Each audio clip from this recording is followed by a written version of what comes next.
Hello and welcome to पढ़ रहे IIT jam. आप सभी स्टूडेंट्स का पढ़ रहे आईआईटी जैम पे स्वागत किया जाता है।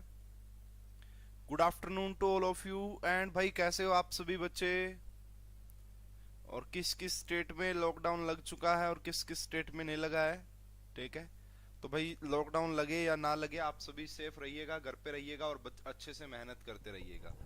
ठीक है, तो चलिए जी स्टार्ट करते हैं आज का हमारा टॉपिक। आप सभी को सबसे पहले तो गुड आफ्टरनून। Good afternoon. और आज हम हमारा एक नया टॉपिक स्टार्ट करने जा रहे हैं फिजिकल केमिस्ट्री का। ठीक है, तो फिजिकल केमिस्ट्री का एक नया टॉपिक है जिसका नाम है केमिकल काइनेटिक्स।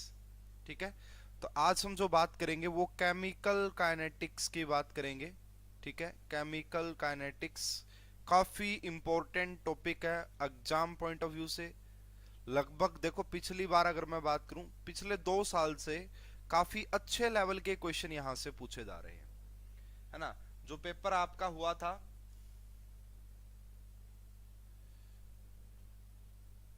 जो आपका पेपर हुआ था अभी जैम 2021 का, उसमें 3 क्वेश्चन यहां से आए थे।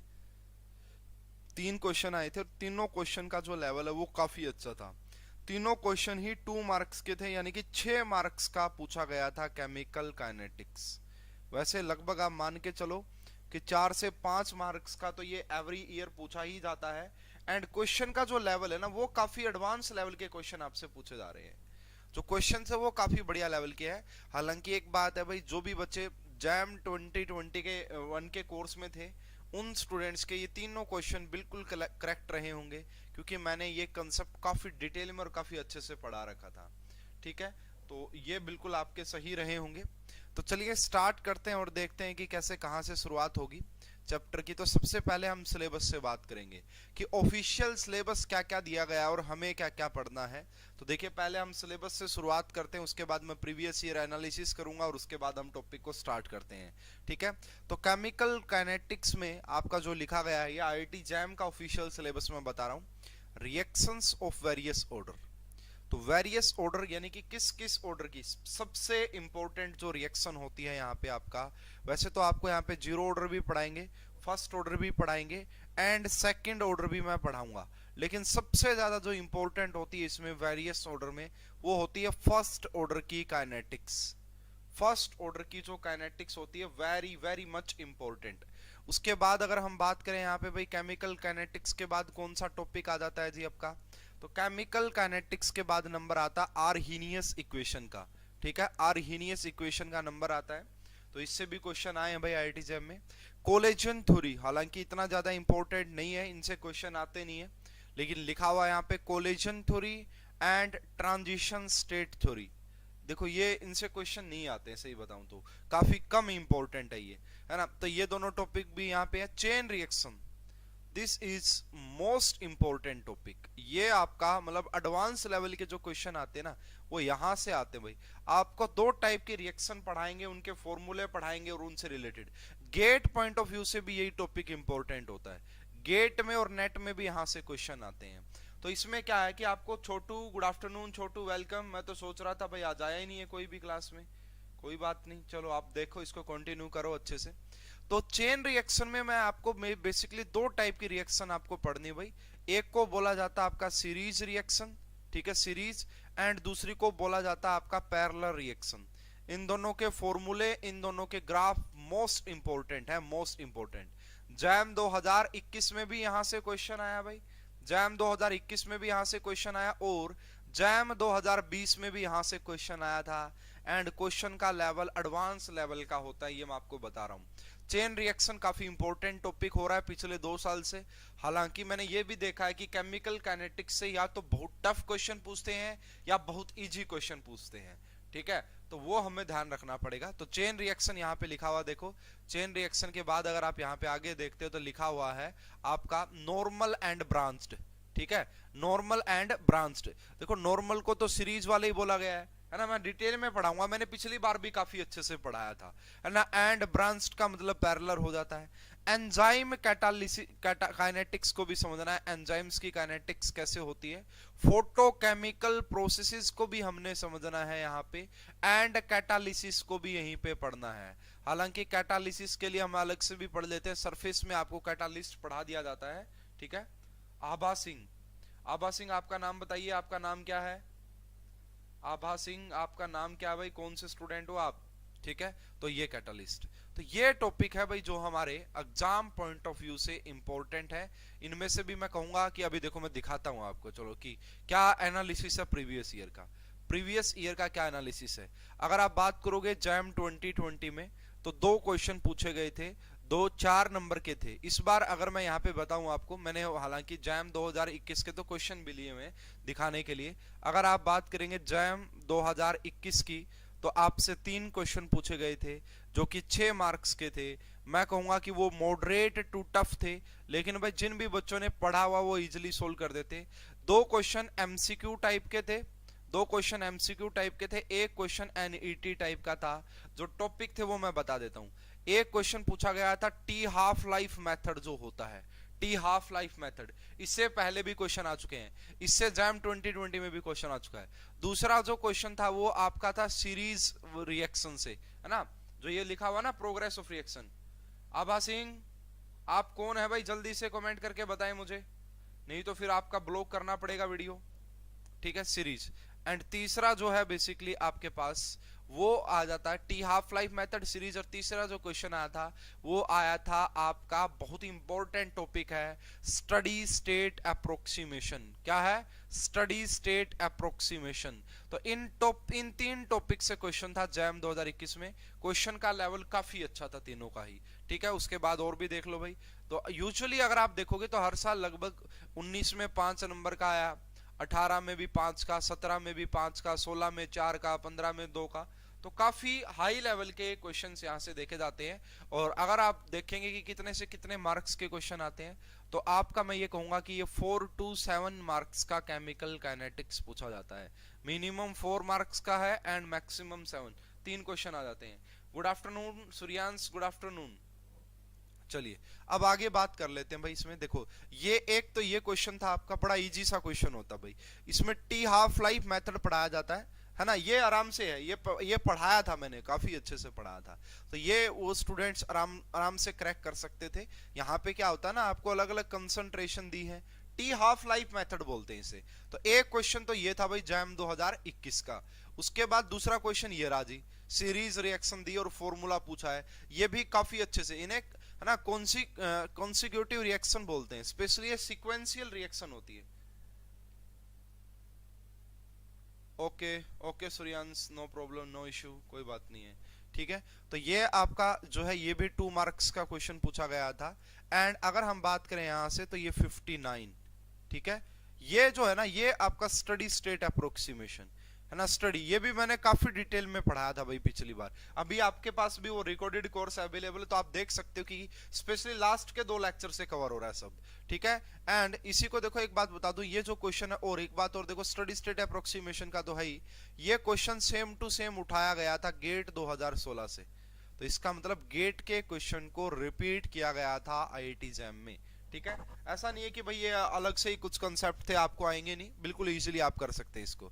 तो चलिए भाई स्टार्ट करते हैं अब हमारा केमिकल काइनेटिक्स, है ना। अब मैंने आपको इंट्रोडक्शन देता हूं, भाई कोई भी चैप्टर पढ़ाता हूं तो उसके पहले उसकी इंपॉर्टेंस का पता होना चाहिए कि कितना इंपॉर्टेंट ये टॉपिक है, क्या क्या हमें पढ़ना है। तो नाम से ही पता लग रहा है केमिकल काइनेटिक्स। काइनेटिक्स का मतलब यहाँ पे हमें रेट से होता है ना। केमिकल का मतलब, काइनेटिक्स का मतलब रेट से होता है।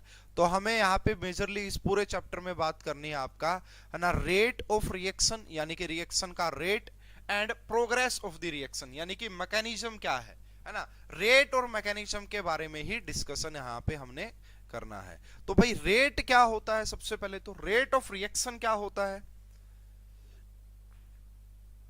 तो रेट ऑफ रिएक्शन क्या होता है उसी की हम बात यहाँ पे कर लेते हैं। अगर आप रेट ऑफ रिएक्शन की बात करोगे, सबसे पहले तो रेट, रेट वर्ड कहीं पे भी हो, रेट का मतलब होता है change in any quantity, change in, है ना। यहाँ पे मैं अभी रिएक्शन हटा ही देता हूं बेसिकली, तो रेट का मतलब यही होता है कि change in any quantity with respect to time. ठीक है, change in any quantity with respect to time.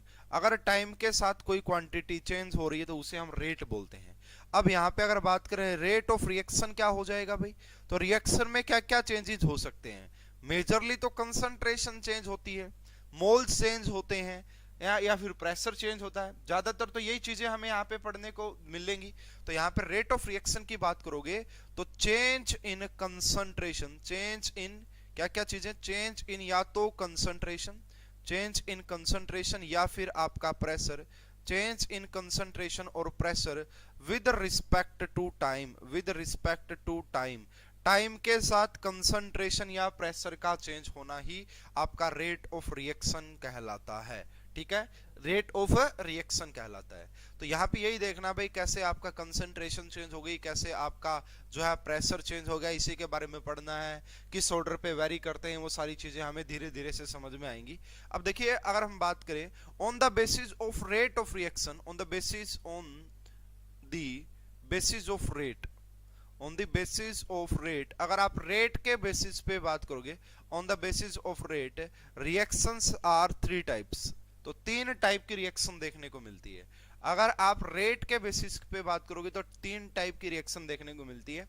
पहली जो रिएक्शन होती है उसका नाम होता है, उसे हम बोलते हैं वेरी फास्ट रिएक्शन, है ना। जो पहली होती है उसे क्या बोला जाता है हमारा, उसे हम बोलते हैं वेरी फास्ट रिएक्शन। मतलब वेरी फास्ट रिएक्शन का मतलब ये है ऐसी रिएक्शन जो फ्रैक्शंस ऑफ सेकंड में कंप्लीट हो जाए। ठीक है, reaction which completes in fractions of second, reaction which completes in fractions of second, जो बिल्कुल सेकंडों में कंप्लीट हो जाए, fractions of second is called very fast reaction। तो जितनी भी आपकी एग्जांपल के तौर पे, तो ये जो रिएक्शन होती है ना, ये हमारे chemical kinetics point of view से इंपोर्टेंट नहीं होती है, क्योंकि ये एकदम से कंप्लीट हो जाती है तो क्या स्टडी कर पाएंगे इस बारे में। तो इन रिएक्शंस के बारे में हम स्टडी नहीं कर सकते हैं, इन रिएक्शंस के बारे में हम स्टडी नहीं कर सकते हैं। तो जनरली अगर एग्जांपल के तौर पे बात करोगे, ऑल आयोनिक रिएक्शन, जितनी भी आपकी आयोनिक रिएक्शन होती है, all ionic reaction are very fast reaction, are very fast reaction. और आपने ऐसा देखा भी होगा, इसलिए हम इनकी बात नहीं करते हैं क्योंकि ये बहुत ज्यादा फास्ट होती है, तो इनकी कोई काइनेटिक्स वैनेटिक्स डिफाइन नहीं की जाती है। एग्जांपल के तौर पे मान लो कि भाई अगर आपने NaCl की रिएक्शन करवानी है KOH के साथ, ठीक है, मैं मान लेता हूं एक बार, या फिर कोई भी आप ले लो यार, बेसिकली ये भी ले सकते हो, आयन चेंज हो रहे हैं यहाँ पे भी। तो ये क्या बन जाए, मान लो अगर आपका NaOH बन जाए प्लस में KCl हो जाए, है ना, ये वैलिड होगी या नहीं होगी उसकी बात नहीं है, मैं ये बता रहा हूँ जस्ट आयोनिक रिएक्शंस होती है जहां पे आयंस का ट्रांसफर होता है, वो काफी ज्यादा फास्ट रिएक्शन होती हैं। और ये वाली रिएक्शन हमारे काम की नहीं होती है, chemical kinetics point of view से इंपॉर्टेंट नहीं होती है।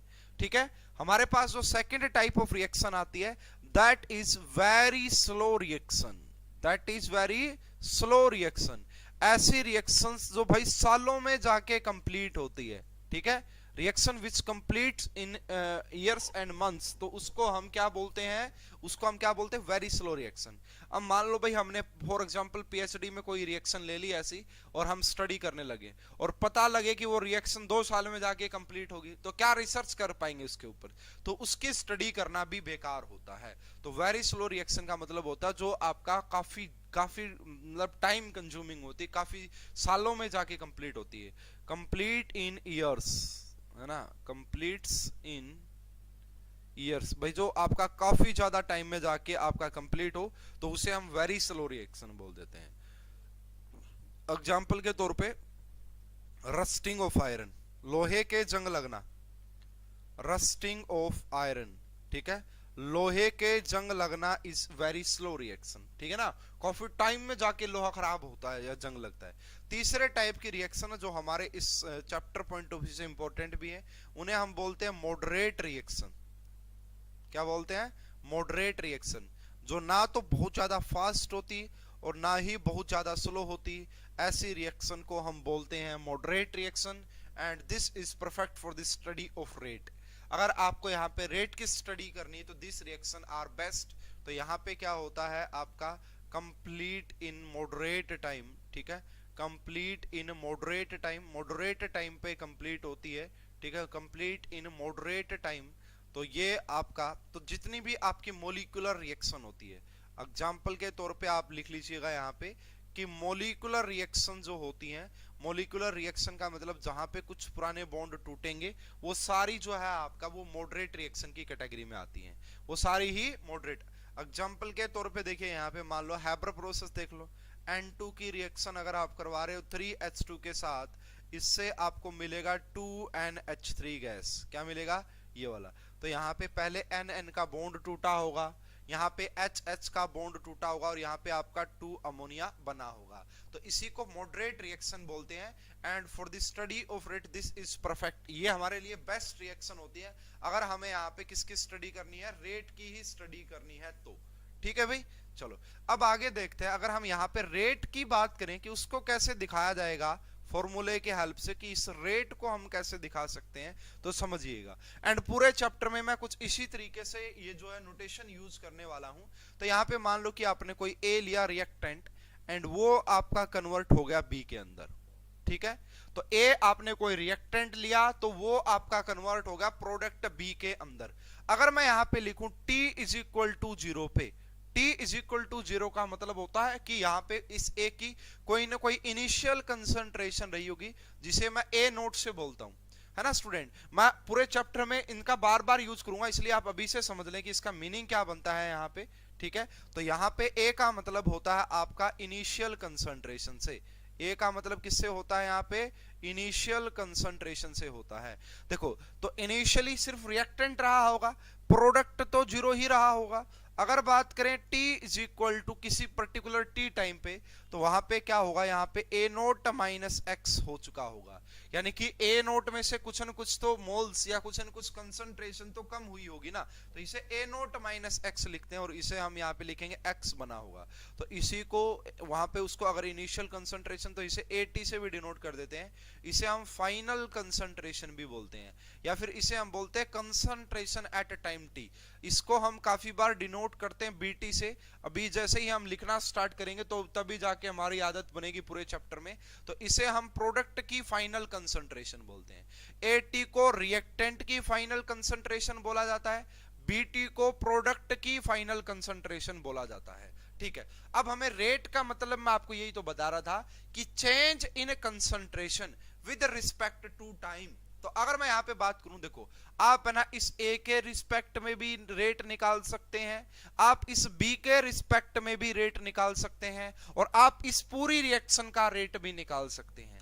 तो रेट का एक ही मतलब हो जाएगा यहाँ पे। अगर मैं बात करूं भाई with respect to A rate क्या होगा, तो देखो आप इसको ऐसे लिख सकते हैं, रेट ऑफ रिएक्शन, है ना, इसको आप कैसे लिखा जा सकता है, रेट ऑफ रिएक्शन। आगे से भाई मैं रेट ऑफ रिएक्शन को आर ओ आर से लिखूंगा, आर ओ आर से। तो रेट ऑफ रिएक्शन ऑफ ए का जो रेट ऑफ रिएक्शन या तो ऐसे लिखा जाता है ना, या फिर इसी को लिखते हैं रेट ऑफ ए, या फिर इसी को क्या लिखा जाता है, रेट ऑफ ए, या फिर इसी को लिखा जाता है rate of disappearance.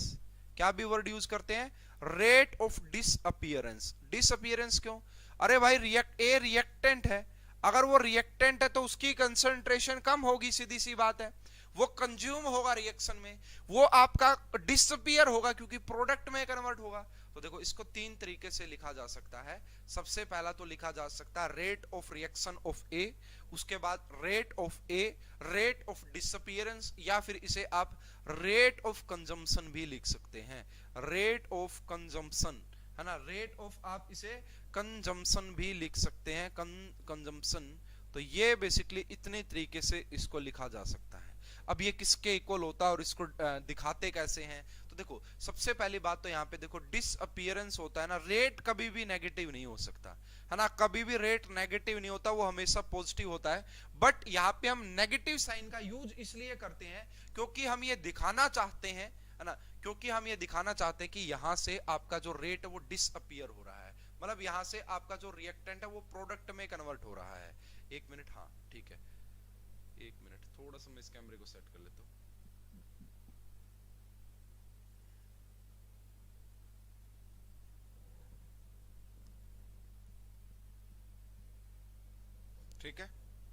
Okay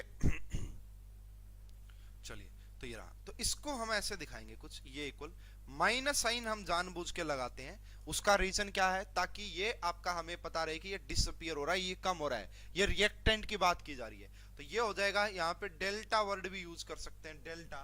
and यहाँ पे किसकी कंसंट्रेशन, ए की, डेल्टा का मतलब चेंज, और नीचे क्या हो जाएगा, डेल्टा टी। नीचे क्या हो जाएगा, डेल्टा टी। इसी को हम देखो ऐसे भी दिखा सकते हैं कि माइनस साइन तो ऑलरेडी बाहर रहेगा, तो अगर आपने डेल्टा वर्ड यूज किया तो इसकी जगह हम क्या लिख सकते हैं, ए टी माइनस ए लिख सकते हैं, A T minus A note लिख सकते हैं। और नीचे क्या हो जाएगा फिर आपका टी हो जाएगा, है ना, क्योंकि पहले टाइम जीरो था, अब टी हो गया तो टी माइनस जीरो। तो देखो ये मैं ये बता रहा हूँ कि रेट नेगेटिव नहीं होता, ये सिर्फ इसलिए दिखाते हैं, ये सिर्फ इसलिए दिखाते हैं कि हमें ये पता रहे कि जो ये रिएक्टेंट का रेट लिखा हुआ है, क्योंकि रिएक्टेंट का रेट लगातार डिक्रीज होता है, तो उस डिक्रीज को शो करने के लिए हम नेगेटिव दिखाते हैं, बाकी रेट नेगेटिव नहीं होता है। ठीक है, इसी प्रकार हम यहाँ पे क्या लिख सकते हैं, rate of reaction of B, rate of reaction with respect to B, rate of reaction of B, या फिर आप इसे लिख सकते हैं रेट ऑफ बी। ठीक है, या फिर आप इसी को लिख सकते हैं रेट ऑफ अपीयरेंस। ठीक है, रेट ऑफ अपीयरेंस भी आप इसी को लिख सकते हैं, या फिर आप इसी को लिख सकते हैं rate of production, rate of production. इन तीनों का ही मतलब एक होता है कि यहाँ पे बी बन रहा, तो ये आप किसके को लिखेंगे, तो यहाँ पे पॉजिटिव साइन से दिखाया जाता है, प्रोडक्ट की जो रेट होता है उससे पॉजिटिव से, एंड यहाँ पे हो जाएगा जी डेल्टा, और यहाँ पे वर्ड यूज करते हैं बी, और ये हो जाता है यहाँ पे डेल्टा टी। इसी को फाइनली हम कैसे लिख सकते हैं, तो ये पॉजिटिव हो गया तो इसे बी टी माइनस जीरो लिख सकते हैं, और नीचे आपका टी हो जाएगा। तो ये होता है आपका rate with respect to B. ठीक है, रेट। तो देखो rate can not be negative for expression of reactant, negative sign will be there, and because for the reactant final concentration is less than, है ना, जो फाइनल कंसंट्रेशन होती है वो इनिशियल कंसंट्रेशन से कम होती है, इसीलिए भी हम उसे नेगेटिव साइन से रिप्रेजेंट करते हैं, इसीलिए भी हम उसे नेगेटिव साइन से भी रिप्रेजेंट करते हैं। तो rate of any particular substance is stoichiometric coefficient will not be required. अगर आपको किसी पर्टिकुलर रिएक्टेंट का रेट चाहिए तो उसके स्टोइकियोमेट्रिक कोफिशिएंट की रिक्वायरमेंट नहीं होती। भी आगे इसको मीनिंग समझा दूंगा कि मीनिंग क्या है। अब हम एक बार थोड़ा सा बात करेंगे पहले यहाँ पे यूनिट ऑफ रेट कांस्टेंट की, किसकी, सॉरी रेट कांस्टेंट तो बाद में आएगा भाई, काफी ज्यादा इंपॉर्टेंट होता है। यूनिट ऑफ रेट कांस्टेंट काफी ज्यादा यूनिट इंपॉर्टेंट होता है, लेकिन अभी रेट कांस्टेंट क्या होता है हमें नहीं पता, अभी सिर्फ बात करेंगे यूनिट ऑफ रेट की, यूनिट क्या होती है रेट की। तो देखो अगर हम यहाँ पे बात करें, रेट का मतलब यहाँ पे दो है, या तो change in concentration with respect to time है, तो रेट किसके कॉल होता है आपका, रेट यहाँ पे हो जाएगा ना, रेट आपका हो जाएगा change in concentration, change in concentration with respect to time. ठीक है, टाइम के साथ आपका, है ना, टाइम के साथ आपका कंसंट्रेशन। तो कंसंट्रेशन की यूनिट क्या लेते हैं जी हम, मोल पर लीटर लेते हैं, एंड टाइम की यूनिट क्या लेते हैं, पर सेकंड ले लेते हैं। ऐसा नहीं कि आपको ये, तो टाइम की आप सेकंड, हावर, मिनट कुछ भी ले सकते हैं, लीटर की जगह आप डेसीमीटर भी ले सकते हैं, तो वो आपकी चॉइस है, उसमें कोई प्रॉब्लम नहीं है। तो यहाँ पे अगर आप बात करेंगे तो यूनिट ऑफ रेट जो होती है इन द टर्म, अगर आपकी कंसंट्रेशन वहां पे यूज हो रही है, तो यूनिट ऑफ रेट जो हो जाएगी वो होती है मोल पर लीटर पर सेकंड। क्या होती है आपकी, तो वो होती है आपका मोल पर लीटर होती है एंड पर सेकंड होती है, मोल पर लीटर एंड पर सेकंड आपकी यूनिट ऑफ रेट कांस्टेंट होती है। अगर यहीं पे आपका ना रेट जो है वो चेंज इन, अगर आपकी गैसियस रिएक्शन है, ठीक है, ये आपका मान लो एक्वस फेज की रिएक्शन थी, अगर आपका गैसियस रिएक्शन है तो सीधी सी बात वहां पे प्रेशर की बात की जाएगी। तो गैसियस रिएक्शन के लिए क्या हो जाएगा आपका, है ना, अगर हम यहाँ पे बात करें फॉर गैसियस रिएक्शन, तो गैसियस रिएक्शन के लिए आपको यह देखने को मिलेगा कि यहाँ पे जो गैसियस रिएक्शन में तो प्रेशर की भी और कंसंट्रेशन दोनों की बात हो सकती है। तो कंसंट्रेशन के लिए तो मैंने बता ही दिया, अगर गैसियस रिएक्शन और वहां पे कंसंट्रेशन की ही बात की जा रही है तो उसका मीनिंग यही हो जाएगा।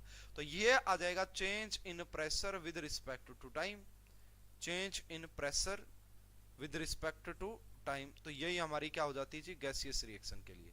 तो ये आपका हो जाएगा, प्रेशर की लेते हैं एटीएम और नीचे लेते हैं पर सेकंड, तो एटीएम पर सेकंड आ जाए, इसका मतलब समझ जाएंगे एटीएम पर सेकंड इज दी, एटीएम पर टाइम भी बोल सकते हो, बेसिकली टाइम कुछ भी हो सकता है, सेकंड पर सेकंड वो अलग चीज है। ठीक है। उसके बाद देखो यहां से अगर आपको कन्वर्जन करना हो प्रेशर एंड कंसंट्रेशन, ठीक है, तो उसका तो मैंने आपको ऑलरेडी बताया हुआ है कि हम यूज करते हैं ideal gas equation, PV is equal to nRT। अब हमें यहां से पता है कि जो P होता है वो इक्वल हो जाता N/V इंटू में R इंटू टी, ये रहा N/V।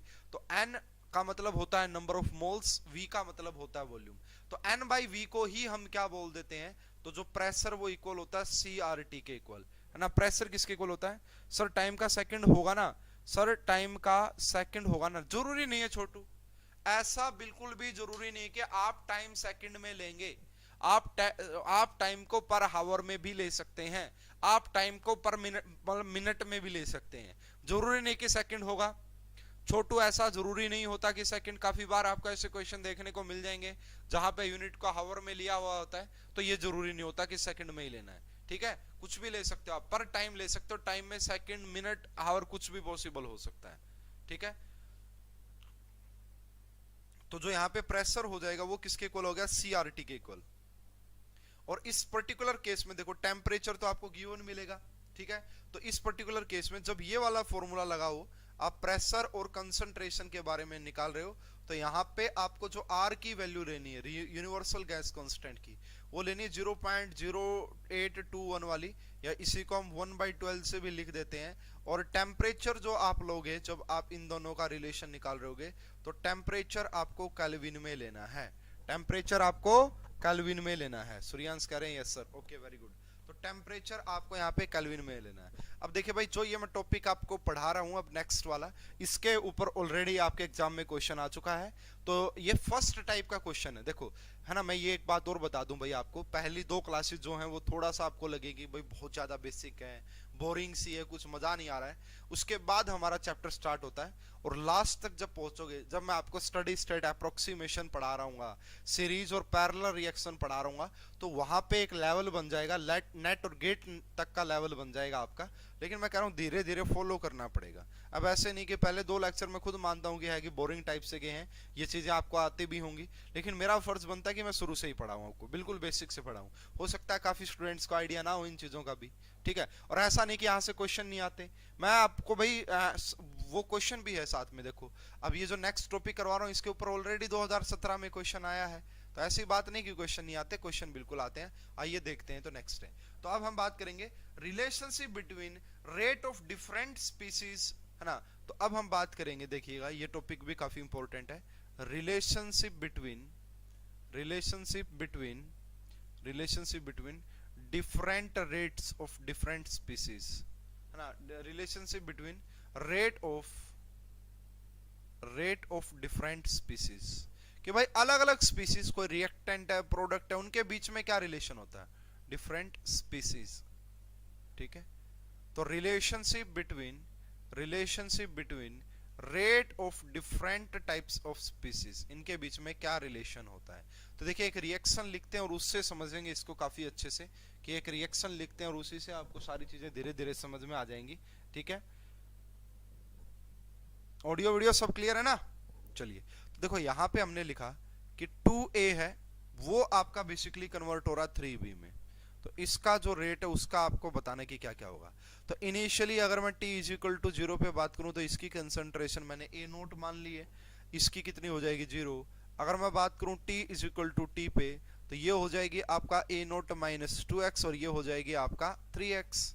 अब मैं अगर रेट निकालने चाहूं विद रिस्पेक्ट टू, है ना, विद रिस्पेक्ट टू A, तो हम यहाँ पे लिखेंगे माइनस d, या फिर माइनस डेल्टा लिख लो, है ना, याद है ना, माइनस डेल्टा। और यहाँ पे क्या लिखा था मैंने, कैपिटल A, और यहाँ पे नीचे लिखा था डेल्टा t।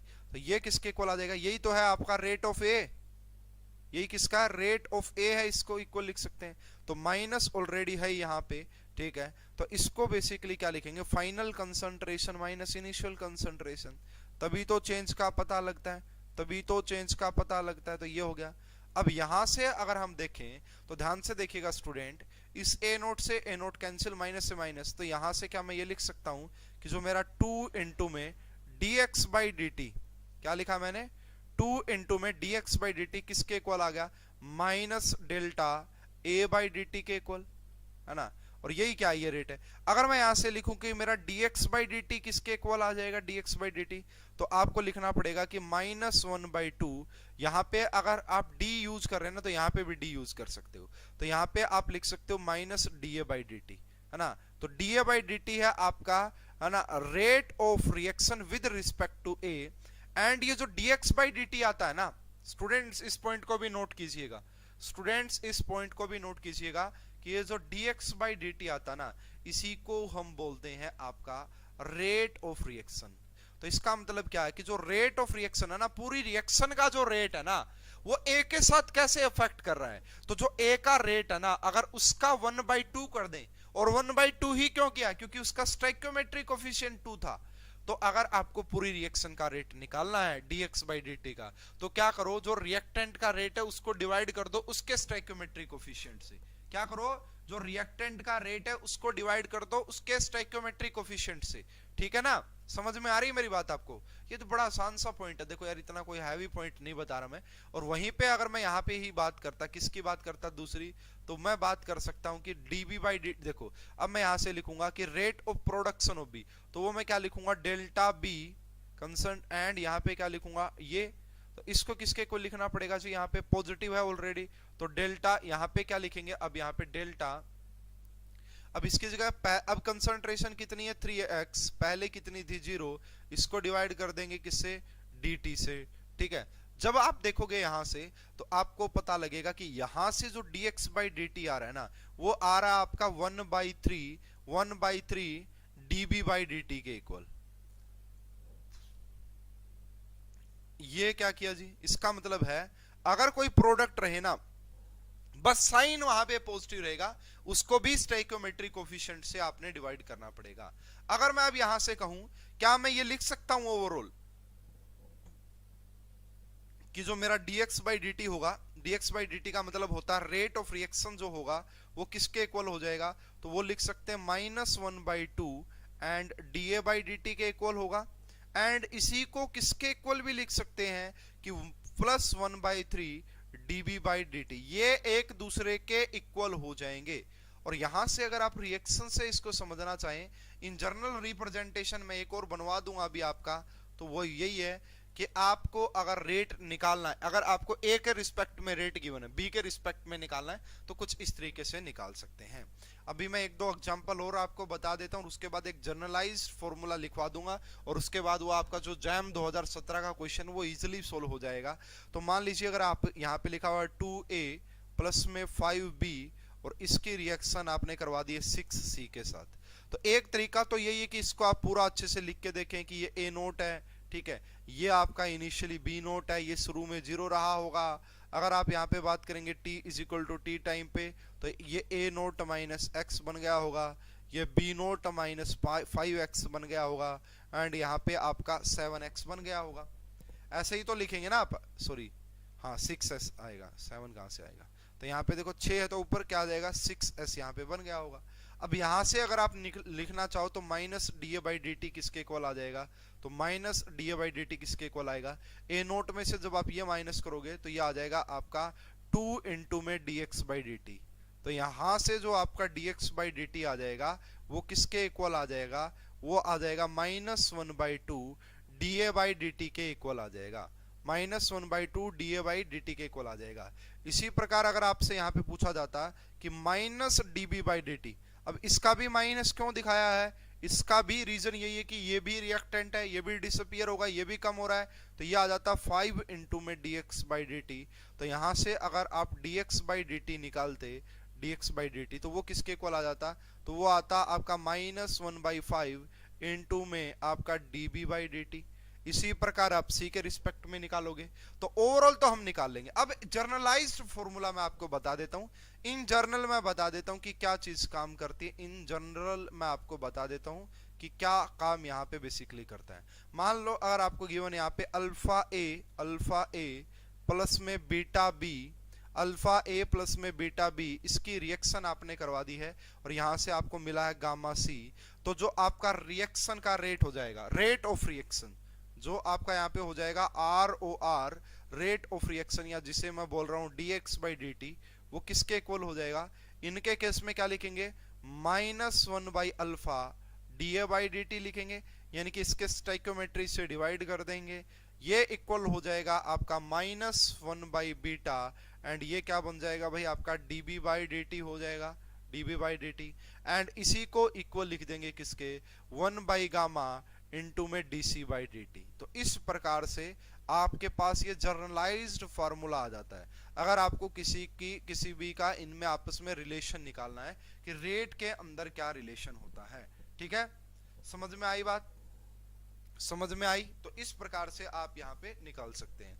तो देखिए इसके ऊपर ये क्वेश्चन देखो, ये जैम 2017 का क्वेश्चन है भाई। देखो जैम में भी ऐसे क्वेश्चन आए हैं, हालांकि बड़े बेसिक क्वेश्चन होते हैं। मैं वही कह रहा हूं, जैम में या तो बहुत इजी क्वेश्चन पूछा जाता है ना, केमिकल काइनेटिक्स का स्पेशली, या तो आपसे पूछ लेगा unit of rate constant, first order की यूनिट क्या होती है, जीरो ऑर्डर की यूनिट क्या होती है, या तो ये, या फिर आपसे बड़े एडवांस लेवल के क्वेश्चन पूछे जाते हैं, ठीक है।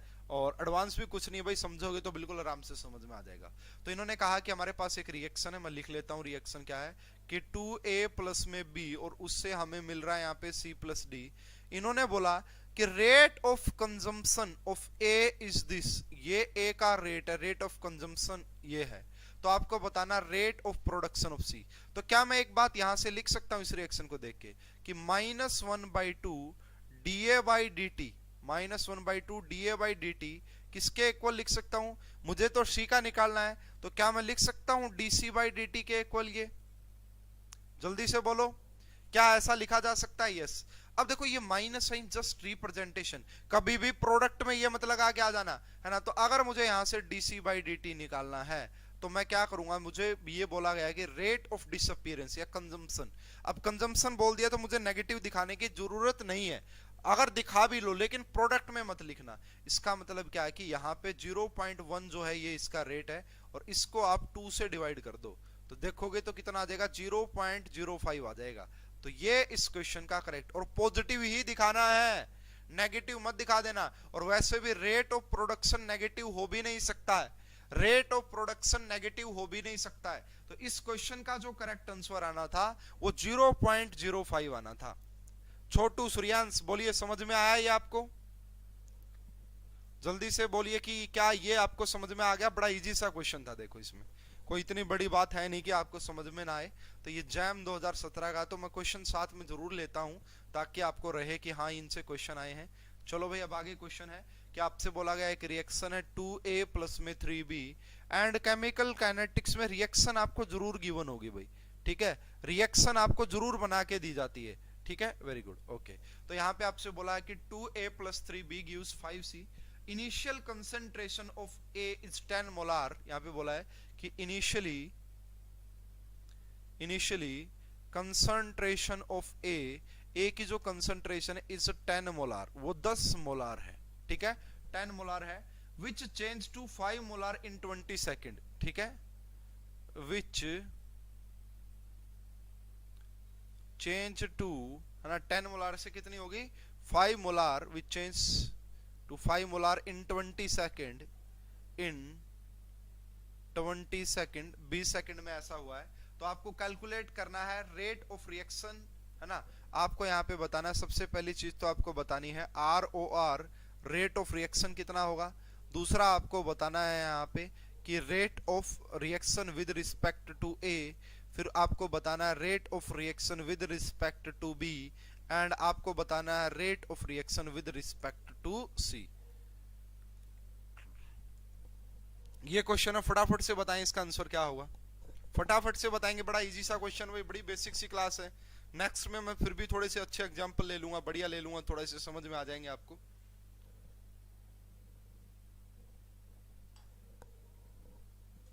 ऑर्डर की बात कर लेंगे नेक्स्ट क्लास में, और क्या क्या फैक्टर है जो चेंज करते हैं ऑर्डर को, वो भी बात करेंगे। तो वो नेक्स्ट क्लास में थोड़े से अच्छे लेवल के क्वेश्चन दिखने लग जाएंगे आपको।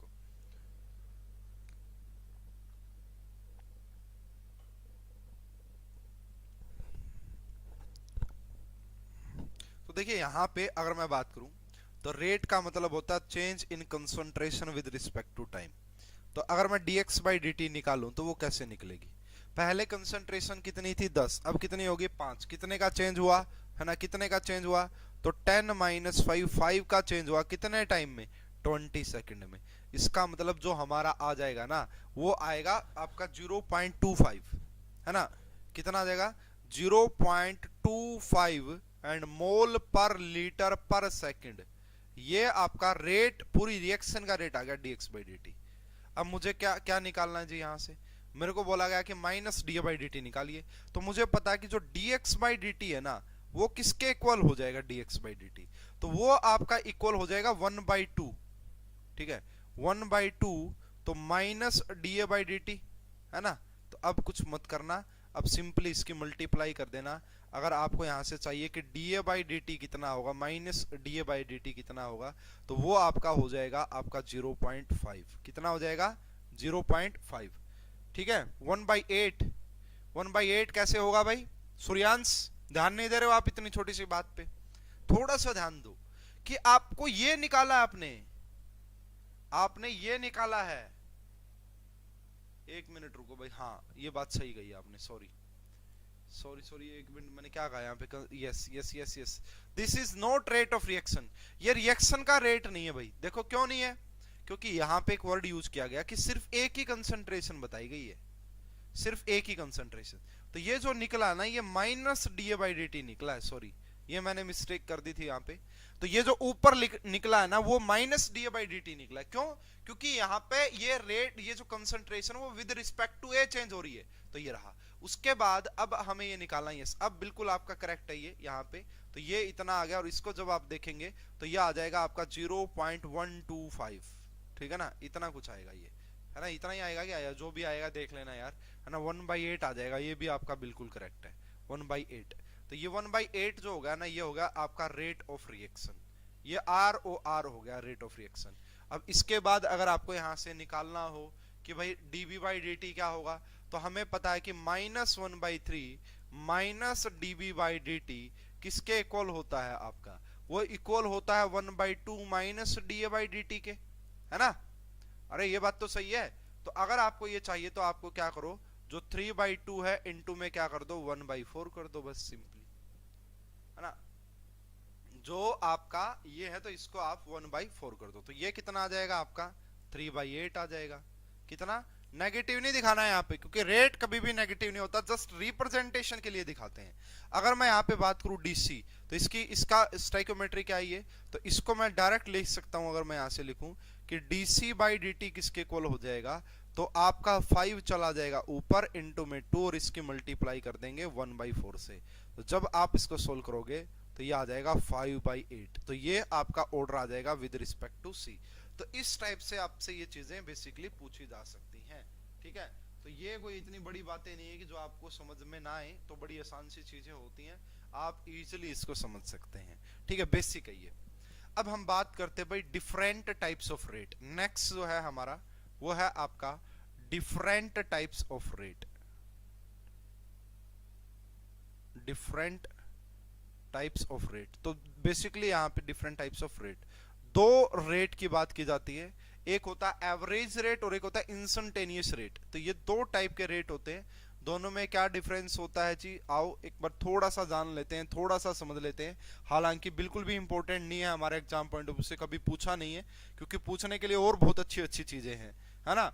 सिक्वेंशियल रिएक्शन है, स्टडी स्टेट अप्रोक्सीमेशन है, फर्स्ट ऑर्डर के बहुत अच्छे अच्छे डेरिवेशन हैं, ठीक है, फर्स्ट ऑर्डर के बहुत अच्छे अच्छे फॉर्मूले हैं, एक प्रेशर रिलेटेड क्वेश्चन आता है फर्स्ट ऑर्डर से रिलेटेड ही, बहुत हाई हाई लेवल की चीजें हैं, ऑर्डर को आइडेंटिफाई करना, है ना, बहुत सारी चीजें। तो डिफरेंट टाइप्स ऑफ रेट की बात करें तो सबसे पहला जो रेट यहाँ पे निकल के आता है वो average rate.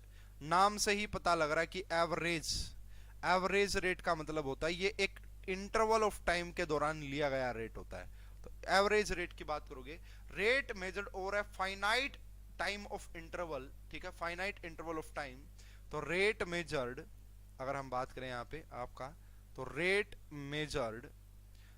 Measured over a finite time of interval, finite interval of time,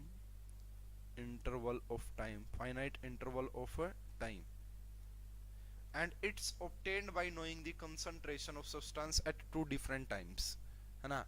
and आप इसको कैसे पा सकते हो, इसको कैसे ओबे कर सकते हो, यानी कि कैसे पता लगेगा इस रेट का। तो आपको दो अलग अलग टाइम पे दो अलग अलग कंसंट्रेशन लेनी है, उनका डिफरेंस। तो rate measured over a finite interval of time and it's obtained by it's it and it is obtained by and it is obtained by and it is obtained by taking by by knowing the concentration of by knowing the by knowing the concentration of two different times different आपको दो अलग अलग time पे concentration लेनी पड़ेगी, to different times. तो आपको दो अलग अलग टाइम पे जो है कंसंट्रेशन लेनी पड़ती है, तब जाके आपका ये आता है। ठीक है, तो अगर मैं यहां से बात करूं एवरेज रेट की, ए आर एवरेज रेट की, तो वो किसके इक्वल होता है, तो ये पॉजिटिव नेगेटिव कुछ भी हो सकता है। तो यहाँ पे ये है सी, है ना, और ये कौन सी सी है, कंसंट्रेशन T2 टाइम पे जो ली होगी। ये है कंसंट्रेशन जो आपने T1 टाइम पे ली होगी। इसको डिवाइड कर देंगे नीचे से किससे, T2 माइनस T1 से, T2 माइनस T1 से। अगर आप यहाँ पे ग्राफ भी देखना चाहते हैं तो इसका ग्राफ भी ड्रॉ कर देते हैं भाई, है ना। ग्राफ पे तो यही दिखाया जाता है कि भाई जैसे जैसे आपका टाइम और कंसंट्रेशन का ग्राफ बना के दिखा देते हैं यहाँ पे। तो यहाँ पे आ जाती है आपकी कंसंट्रेशन और यहाँ पे आ जाता है आपका टाइम, है ना। यहाँ पे कंसंट्रेशन और टाइम। आप अब यहाँ से लगातार देखेंगे कि जैसे जैसे आपके यहाँ पे टाइम इंक्रीज हो रहा है वैसे वैसे आपकी कंसंट्रेशन कम है।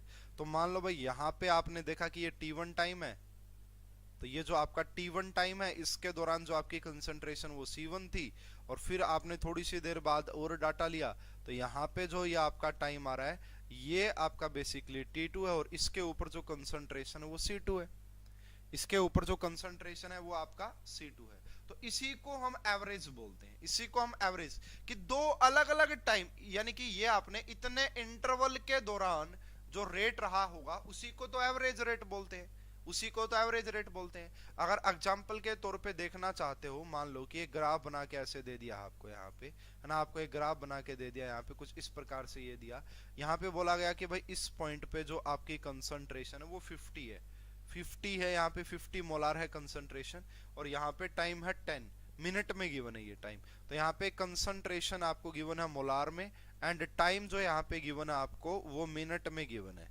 हाँ, टाइम किसी में भी गिवन हो सकता है, टाइम तो किसी में भी गिवन हो सकता है, उसका कोई इशू नहीं है।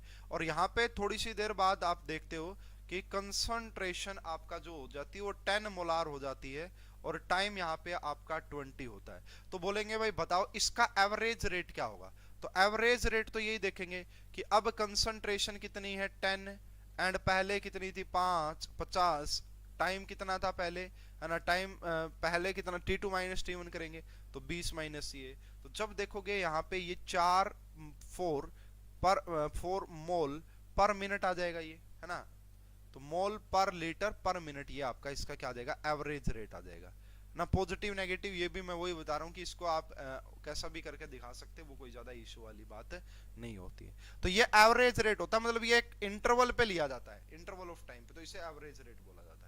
उसके बाद जो सेकंड टाइप का रेट होता है जिससे रिलेटेड भी एक दो छोटे मोटे क्वेश्चन हम देख लेते हैं बिल्कुल, तो वो हमारा होता है भाई, उसे हम बोलते हैं इंस्टेंटेनियस रेट, इंस्टेंट, ठीक है, इंस्टेंटेनियस रेट। इसका मतलब होता है एक पर्टिकुलर टाइम पे, एक पर्टिकुलर टाइम पे जो रेट रहा होगा, एक पर्टिकुलर टाइम पे, इंस्टेंटेनियस रेट का मतलब होता है एक पर्टिकुलर टाइम पे आपको मेजर करना। इंस्टेंटेनियस रेट की अगर बात करें तो ये कुछ ऐसा आ जाएगा, rate measured at a particular instant, ठीक है। तो इसका मतलब बनेगा rate measured at a particular instant, at a particular instant, एक पर्टिकुलर इंस्टेंट पे आपको रेट मेजर करना। इसके ऊपर जो टाइम चेंज, जो डेल्टा टी होता है ना, चेंज इन टाइम, वो 0 हो जाता है, ठीक है, एक पर्टिकुलर टाइम पे। इट्स इज ऑब्टेन्ड बाय, है ना, drawing the tangent at the time of at the time in the given graph, ठीक है। And it is known by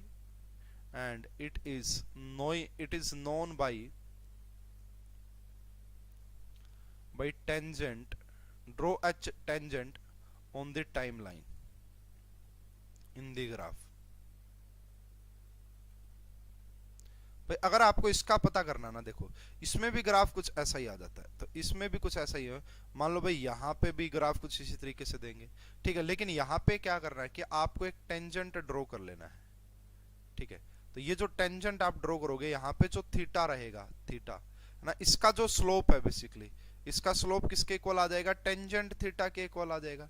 तो इसका आइडेंटिफिकेशन हम कुछ इस प्रकार से करते हैं, ठीक है, इसका आइडेंटिफिकेशन हम कुछ इस प्रकार से करते हैं, जहां पे भी टेंजेंट आपका वो होगा तो वहां पे हमें टाइम और किसका पता लग जाएगा, कंसंट्रेशन का पता लग जाएगा, ठीक है, ये बात है। और दूसरा इसी से जुड़ा हम ये पॉइंट भी यहाँ पे लिख सकते हैं, initial rate at the start of reaction is this. तो यहाँ पे जो इनिशियल जो रेट है बेसिकली, वो हम क्या लिख सकते हैं इसके लिए, तो जो आर नोट होगा इनिशियल रेट, वो किसके इक्वल होता है आपका, है ना, positive negative dc by dt, यानी कि dc बाई dt का मतलब होता है चेंज इन कंसंट्रेशन, एंड जहां पे आपने t इज इक्वल टू 0 कर लिया, इसे हम इनिशियल रेट बोल देते हैं। तो ये कोई ज्यादा इंपॉर्टेंट हमारे लिए नहीं होता इनिशियल रेट, है ना। इसका क्या, तीन टाइप के रेट हो गए, एक एवरेज रेट, एक इंस्टेंटेनियस रेट और एक इनिशियल रेट। इनिशियल रेट का तो मतलब यही होता है भाई जब आपका टाइम ही 0 है, उस दौरान क्या रेट रहा होगा रिएक्शन का, तो वो उसे इनिशियल बोल देते हैं। तो इसके भी एक दो छोटे मोटे एग्जांपल डिस्कस कर लेते हैं भाई, और उसके बाद फिर नेक्स्ट क्लास जो होगी अभी थोड़ी सी देर बाद ही होगी, एंड उसमें हम थोड़े से एग्जाम ओरिएंटेड क्वेश्चन करना धीरे धीरे स्टार्ट करेंगे, तो फिर हम पहुंचेंगे पूरा। तो ये बड़ी बेसिक सी क्लास थी। Concentration of a reactant in a chemical reaction decreases with time as the follow. तो यहाँ पे जो कंसंट्रेशन वो कुछ इस इक्वेशन के द्वारा डिक्रीज हो रहा है टाइम के साथ, ठीक है, ये आपको इक्वेशन दी है यहाँ पे। तो calculate initial rate of the reaction and rate at the 2 second. तो यहाँ पे आपसे बोला गया, देखो दोबारा से सुन लो क्वेश्चन क्या है, कि concentration of reactant in a chemical reaction decreases with the time as follows. तो C is equal to 5 plus 3t minus 5t का स्क्वायर। तो आपसे बोला गया कि आपको एक तो इसका इनिशियल रेट निकालना है, एक तो आपका इसका इनिशियल रेट निकालना है, और एक आपको निकालना है इसका rate at a time t, है ना, at a time is equal to 2 second पे। तो देखो भाई सबसे पहली बात तो इनिशियल रेट का तो मतलब ही ये है कि इसका डेरिवेटिव ले लो और वहां पे टाइम को 0 पुट कर दो। तो इसका डेरिवेटिव लो, क्या होगा, dc बाई dt का डेरिवेटिव लो इसको, तो डेरिवेटिव 5 का 0, 3t का t हो जाएगा, एंड ये जो हो जाएगा बेसिकली एक पावर नीचे पावर की मल्टीप्लाई, एंड तो ये हमारे पास बेसिकली आ जाता है, ठीक है, ये हमारे पास बेसिकली यहां से आ जाएगा। अगर अब इसको देखें तो हमें इनिशियल रेट निकालना है, इसका मतलब आप टाइम को क्या पुट कर दो, 0 पुट कर दो। तो t is equal to 0 put जैसे ही करोगे तो ये 3 के इक्वल आ जाएगा, ये इनिशियल रेट है। एंड अगर आपको यहाँ पे निकालना है dc बाई dt, यानी कि रेट ऑफ रिएक्शन, अगर आपको 2 सेकंड पे निकालना तो इसकी 2 से मल्टीप्लाई कर दो। जैसे ही आप इसकी 2 से मल्टीप्लाई करोगे तो ये आपका बेसिकली 18 आ जाएगा। कितना आ जाएगा, इतना, ठीक है, माइनस, लेकिन माइनस का आ नहीं सकता, इसलिए आप ना इसको 30t लिख लो भाई, ये आप थोड़ा सा करेक्शन कर लो, यहाँ पे माइनस का आ नहीं सकता इसलिए आप इसको 30t लिख लो। हाँ, अब 30t रखोगे तो यहाँ पे भी ये 30 हो जाएगा, यहाँ पे भी 30 हो जाएगा, और अब जब यहाँ पे रखोगे तो ये आपका 10 हो जाएगा। क्या हो जाएगा जी, 10 हो जाएगा। 17 नहीं होगा भाई, ये होगा जो मैंने बताया है, 17 नहीं होगा, ये होगा जो मैंने आपको बेसिकली बताया है।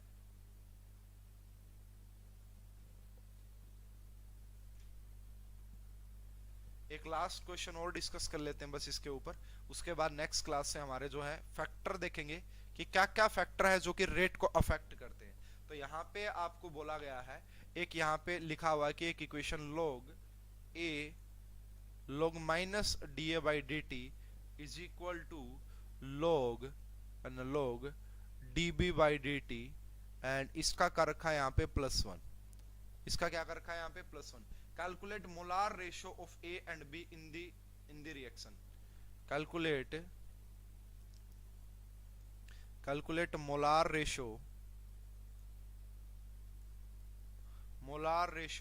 ठीक है, Calculate molar ratio of A and B in the reaction.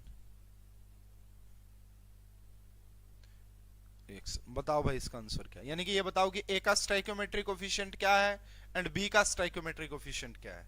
यहाँ पे आपको ये बताना है कि ए का स्टोइकियोमेट्रिक कोफिशिएंट क्या बी का।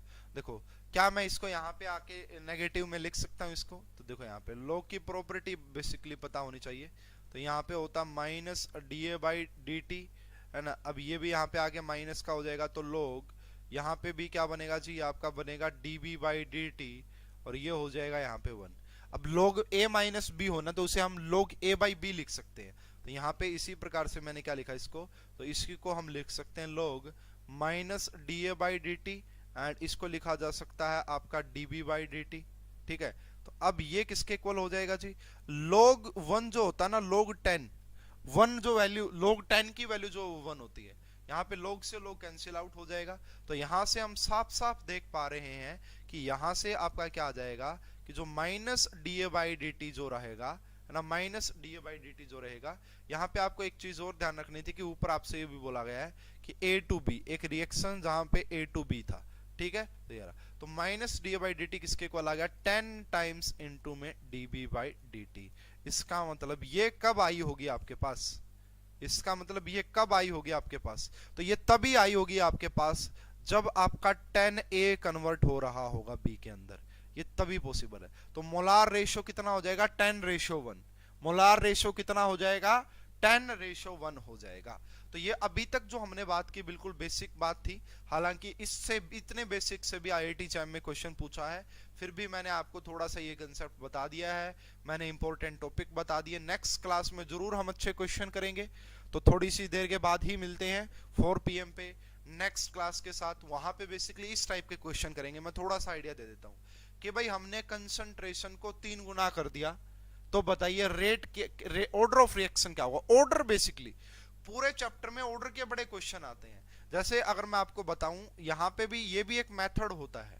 ठीक है, जैसे ये जो क्वेश्चन आया था ना आपका, ये जो क्वेश्चन आया था यहाँ पे भी पूछा कि ऑर्डर बताओ। अब नेक्स्ट क्लास में पता लगेगा कि ऑर्डर क्या होता है। क्या किसी भी रिएक्शन को देख के आप ऑर्डर बता सकते हो, मुझे ये बताइए। हाँ, अगर मैं आपसे लिख दूं फॉर एग्जांपल, बताइएगा स्टूडेंट आप मुझे, मैंने लिखा कि 2A plus B, 2A plus B gives 3C। क्या आप इस रिएक्शन का ऑर्डर बता सकते हो क्या, मुझे बताइए बस, यस या नो। क्या होगा इस रिएक्शन का ऑर्डर। अब मैंने कुछ नहीं बोला, सिर्फ मैंने यह बोला कि क्या आप इस रिएक्शन का ऑर्डर बता सकते हैं, यस या नो, जल्दी से ये बताओ। तो नेक्स्ट क्लास में जरूर अच्छे क्वेश्चन होंगे, और जैसे जैसे क्लासेस जाएंगी वैसे वैसे आपका लेवल भी इंक्रीज होता जाएगा। तो काफी डिटेल में डिस्कशन हम कर लेंगे केमिकल काइनेटिक्स का। इसका आंसर बता दो भाई, क्या आप किसी भी रिएक्शन को देख के उसका ऑर्डर बता सकते हैं क्या। तो भाई किसी भी रिएक्शन, यस, सूर्यांश ने कहा यस, जो कि बिल्कुल गलत है। आप किसी भी रिएक्शन को देख के उसका ऑर्डर नहीं बता सकते हैं। तो इसका जो ऑर्डर होता है ना, order is an experimental quantity, experiment करके ही पता लगता है किसी भी रिएक्शन को। ऐसे मत सोचना कि देखो मैं लिख दूंगा a की पावर 2 एंड b की पावर 1 तो इसका ऑर्डर 3, नहीं, ऐसा नहीं होगा। किसी भी रिएक्शन को देख के आप उसका ऑर्डर नहीं बता सकते हैं। Order is an experimental quantity, experiment के थ्रू ही हम ऑर्डर निकालते हैं किसी भी रिएक्शन का। तो नेक्स्ट क्लास में मिलते हैं थोड़ी सी देर के बाद, वहां पे मैं डिटेल में एक्सप्लेन करूंगा कि ये ऑर्डर होता क्या है बेसिकली, तो आपको और अच्छे से चीजें समझ में आएंगी। अभी के लिए इतना ही, आप सभी का